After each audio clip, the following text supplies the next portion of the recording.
Dr. Horacio Ego de Bera Hospital estava de festa de webs dia 1 de januário para celebrar o nascimento de baby de ano 2005. Uma tradição que prensa diferentes instâncias, mas também a comunidade inteira está pendente de primeiro nascimento de ano, que havia aquele resultado de baby muito humble.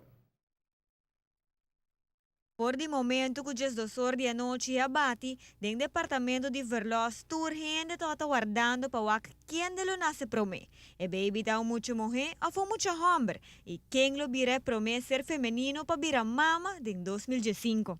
Pa 1 hora e 53 minutos por atender promê llorar e estamos emocionados e contentos anunciando o nascimento de baby de Anya 2005.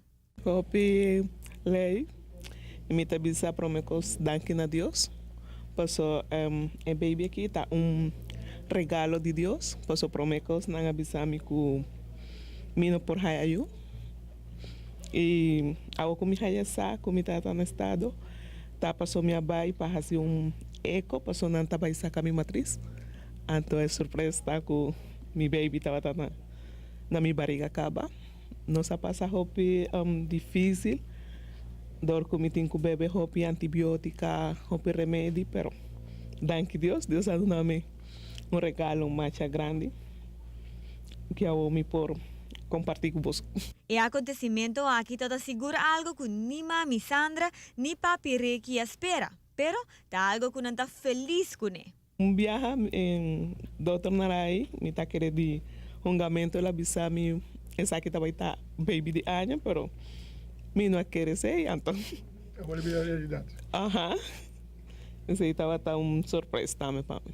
Después de tanto espera por visa que o baby de Anya está muito homem, com a nasce pisa 3.250 gramas e com largura de 54 centímetros. E tan Samuel, de como eu ponerle assim, passou para mim, mas minha bisavó, é regalo de Deus e esse aí que me ensinou.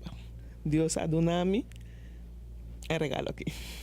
Mami Sandra guardó asistir para partera Aquil Arindel de Futuro Bambino e Dr. Narain, e não por olvidar o time dinâmico do Departamento de Verlos e CRAM que aduna a guia necessário durante e depois do parto. Pa bien pa bonita bendição de parte Team G5. É interessante para anunciar também que o Jesus Norte ainda já acaba a Aruba conhecer 7 baby muito homem para se abrir ano 2005. O último baby de ano 2004, a nasce 6 horas e 41 da tarde, a nome de Marilene Victoria Williams, pesando 2.940 gramas e tem uma largura de 50 centímetros, qual também a nasce com o Dr. Narain.